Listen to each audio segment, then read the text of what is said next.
It's not Chris.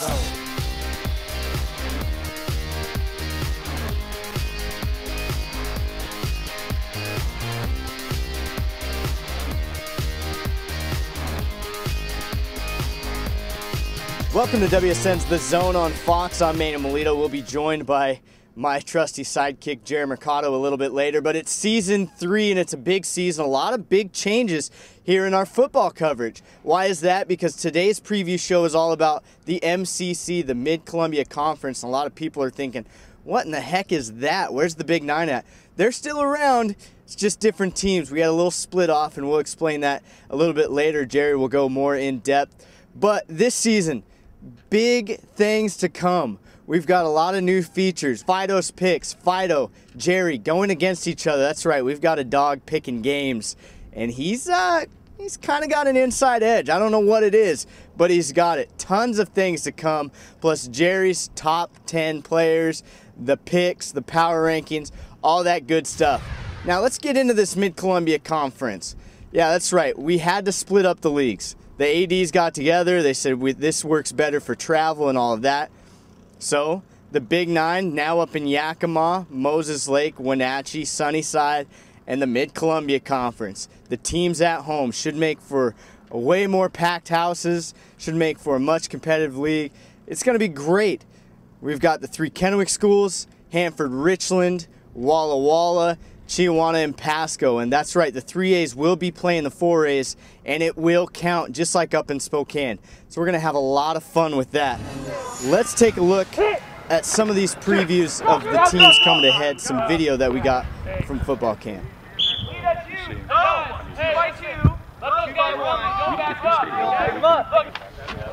There we go. I was trying not to laugh. We need a corner.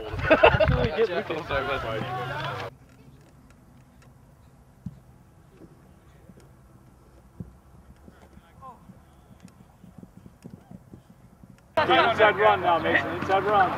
Inside. Tackle! I mean, no, never mind. No. Here we go. Hey, right here, defense.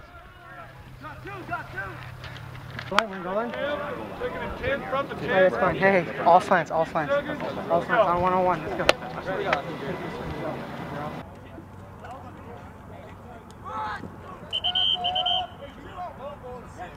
This is Jerry Mercado, head football analysis for WSN and also analysis for Rivals. Hey, you just had a look at some of the clips that we took last week when we visited some of these teams on our tour. After the break, we're going to take a more in-depth look with my analysis of what to expect and some players to look out for. So stay tuned. We will be back after the break. Welcome back to Season 3 of WSN's The Zone on Fox. Manny Melito. Hey, we're out here next to the old football pads getting ready for this season. Jerry Mercado wants to take us out to Pasco first. Jerry, what do you see from the Bulldogs? The Pasco Bulldogs had a season to forget in 2011. This year, they have moved back to being a 4A team. That means that the rivalry with Chiawana now has more serious meaning and just makes it all the more heated. The problems for Pasco wasn't so much the passing game, which finished only behind Kamiya and Southridge. The problem was mainly running the football, and they finished dead last in that department. To make matters worse, their leading rusher from last year, Clifton Lozano, has transferred to Chiawana. If you're going to finish dead last in rushing, then you better have a good defense. Last year, Pasco struggled on defense, giving up a total of 325 points, which was the most by any team. This year's team once again has a lot of question marks. They still have Luis Murillo and Zach Kreider, which are 2 of the better players on the Pasco Bulldogs. Coach Lamb has brought in Leon Jackson as an assistant coach to help with the running game. Pasco also has a lot of young freshman talent that they will need to develop fast, as they will be called upon early in a very tough MCC division. Coach, talk about, last year core group of guys to this year's core group. How's the team evolved? Last year we were a little low on seniors, but the guys we did have, played 80, 85 plays a game. We had some depth issues going in, that we kind of struggled with, but we were in a lot of football games last year. A great group of guys, just lacking a bunch of depth and some time to rest. This year, looking at the new team, we got a little better depth. A few more seniors. Our sophomore and freshman classes are starting to get back to the numbers that we're used to, and it's helping out with our overall depth. All right, so that's the Bulldogs. Next on our list, the farthest any team has to travel for a league game this year, the Walla Walla Blue Devils. Jerry, talk to us about the boys in blue down there. Walla Walla had a horribly disappointing year in 2011. They didn't win a game, and they didn't meet expectations as a team. As a defense, they gave up more yards than anyone else in the 4A division. Opposing offenses averaged 431 yards per game on Walla Walla.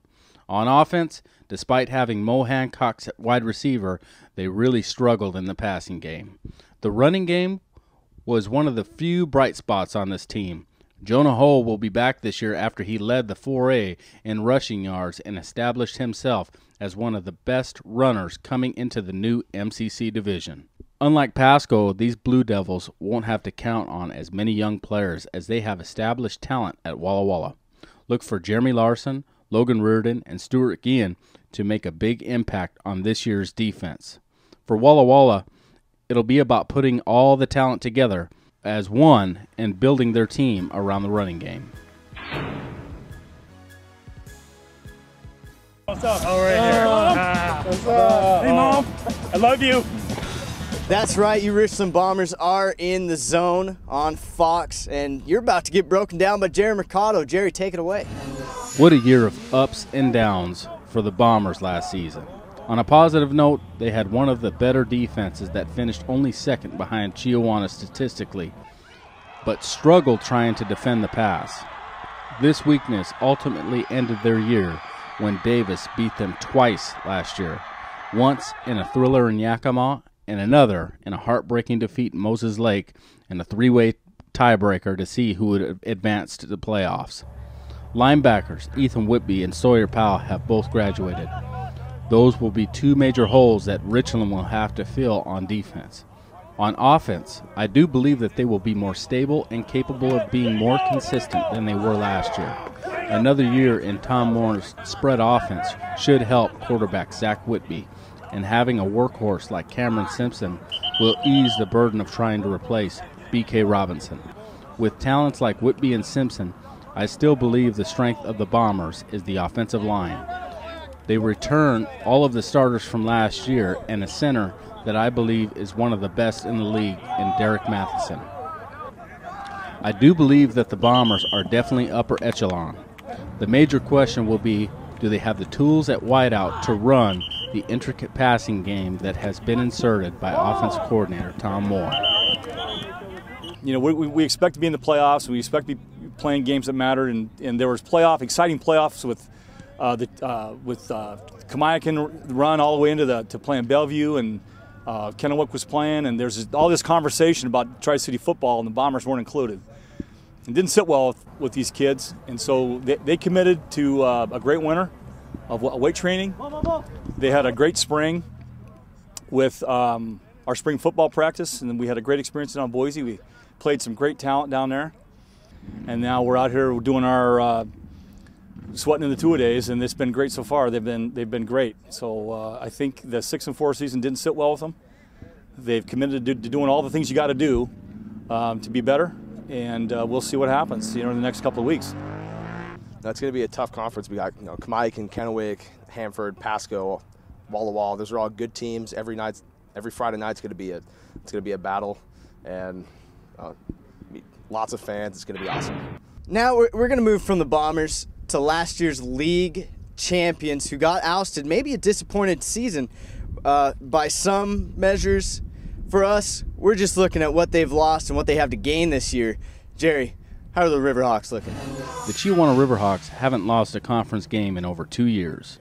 They have won consecutive conference crowns both in 2010 and 2011. This year's team will have a different makeup. All-state talents Jordan Downing and Micaiah Zamora have graduated and will be playing for Eastern Washington. Standout defensive players in C.J. Edrington and Gates Michael have also graduated. What's left is a group of juniors and sophomores to try to carry the mantle in this school's young history. I believe that Chiawana's glaring weakness is at wide receiver and DB. With the transfer of Clifton Lozano, this will help strengthen this group. At linebacker, it doesn't get much better than Alex Weber and Grady Graff. Weber, already a defensive star, and Graff is on point to break out this year. The defensive line will be anchored by one of the league's best in Caden Mon and Chandler Newell. On offense, Terrell Bell showed that he has what it takes to carry the load after he was asked to fill the very big shoes of Jordan Downing when he was injured last year. Joey Zamora has grown leaps and bounds from the last time I saw him last year. I believe that out of all the talented quarterbacks in the MCC, nobody has a higher ceiling than Joey Zamora. He's 6'5" with a big arm. The problem for Chiawana is, do they have anyone that can catch the ball when he throws it? In camp, I watched Zamora put dents in all the receiver shoulder pads when they were passing the ball. In order for Chiawana to be successful, they will need their skill guys to grow up in a hurry. Now we're going to move back to the Suns, a strong quarterback and a good receiving core. All gone this year. What can they bring back to the table, hopefully turning their season around here? Jerry, what do you have for us with the Southridge Suns? The Suns were a good 3A team last year. I believe that the Suns have lost more than any other team in the MCC. They have to replace talented quarterback Matt Mendenhall, running back Chris Howder, and wide receivers Josh Richards and Paul Hamada. On defense, the Suns have a ton of question marks coming in and a lot of players looking to prove themselves. One player that doesn't have to prove himself is defensive lineman Trey Tutt. This kid is so big and talented, it almost makes you start thinking about alum Brent Anderson. On offense, quarterback Grant Latham has to replace a quarterback that was first team all-conference in Matt Mendenhall. Latham is a senior just getting back into football, and the one thing he has on his side is length. Latham is 6'5" and has a pretty good arm. He'll be using that arm to get the ball to young standout receiver Clay Gonzalez, who was all-conference honorable mention last year. At running back, they'll have a few guys vying for the job and trying to prove themselves. If I had to predict for anyone to win the running back job, I would say Maceo Early Thomas wins that battle. This is a young man who has shown flashes of talent. Okay, when we come back, there's still way more to come. Not only do we have 3 more 3A teams in the MCC, but we also have the top players list and Jerry's power rankings. A lot more to be broken down here on WSN's The Zone on Fox. Stay tuned. Defense on 3. 1, 2, 3. Defense! And there you have it. The Braves all excited to be in the Zone this year. And we're excited to have them and broadcast their games coming up here this year. It's going to be exciting. Jerry, how about Kamiya? Kamiya's another school that hasn't lost a conference game in over 2 years. They have only lost 2 games in the playoffs, and they were to eventual state champion Bellevue Wolverines. Last year's Kamiya Braves defense was one of the best in the state. They had 3 linebackers in Ord, Yumamoto, and Johnny Jansen that could have very well been first-team all-conference players. This year, the linebacking core brings back just Jansen. Jansen is a lightning-quick backer that I believe is one of the top 2 at his position in the conference. On the defensive line, we've seen the Nightmare, the Boogeyman, and now Kevin Greger, who deserves a nickname of his own. We may be calling him the Sandman before too long. He has the ability to put opposing quarterbacks to sleep. At DB, Kay Perrins is as solid as they come. Made his presence known and really made a name for himself in Kamiya's playoff run last year. On offense, Coach Bigland's very high on Kyle Robertson, and he should be. Robertson is athletic as Joey Jansen and can throw like Corey Hutchinson. This junior will lead an offense that mostly depended on the run last year behind Yumamoto.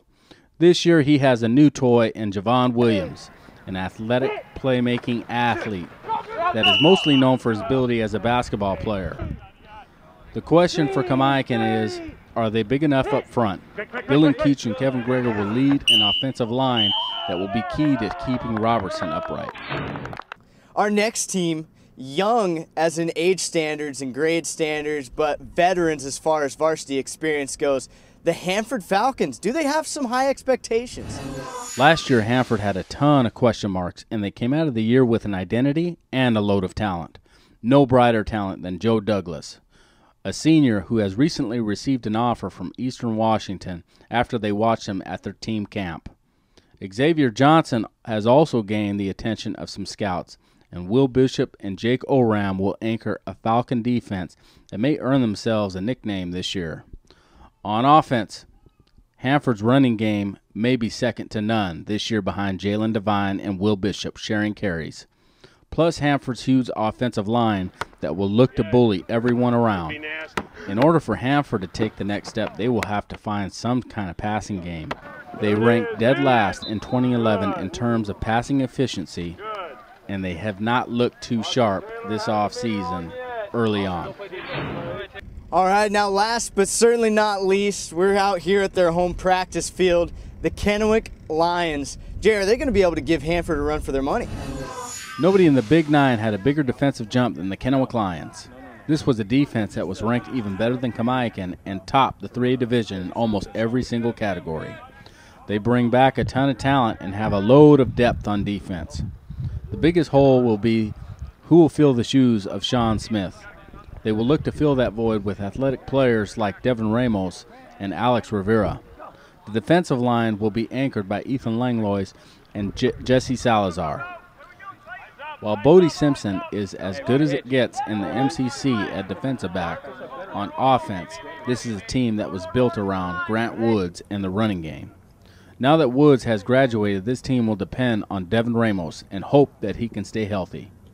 If he does, look for Ramos to contend for league MVP and help Kennewick back to the state playoffs. Along with Ramos, they need a quarterback, and I think they found one. Let's have a look and see who Kennewick's new starting quarterback will be. Dylan Tennecourt is a program kid. He'll be a junior for us this year.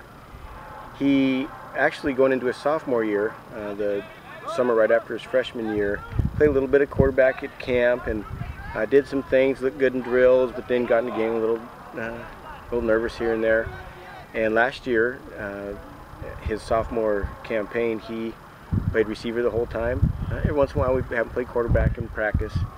Well, this spring, just had some guys gone, so on and so forth, and he got in during camp and did some good things, and then progressed throughout the summer. Just a hard-working, level-headed kid who has a pretty good arm, and we're excited about his leadership also. When we come back, Jerry's going to give you the team with the biggest target on their back, plus we're going to have the top players list. Who are you going to want to see coming here on our WSN Game of the Week? Stay tuned. Jerry, once again, great analysis on the preview show. It's so much fun to get back into this. And when I say back into this, we're going to get into our broadcast as well, our webcast going on, Games of the Week, the 30th, the 31st, and the 1st. A triple header weekend for WSN, starting off with Bellevue and Trinity from Texas facing off against each other. Then we're going to have Chiawana Hanford on the 31st, and on the 1st, Kamiya, their opening game. So excited. We can't wait here on WSN. Hope that you join us for that. Hey, if you want to comment red on the zone, you can hit us up on the Facebook page, Washington Sports Network. You might see yourself on WSN's The Zone. Plus, hit me up on Twitter, and Jerry, our Twitter handle's right down here. Beautiful. And, hey, we had a lot of fun. We'll see you next week for the Big 9 preview. That's right, we're heading to Yakima to see what they've got up there in store for this season. We'll see you next time on WSN's The Zone on Fox.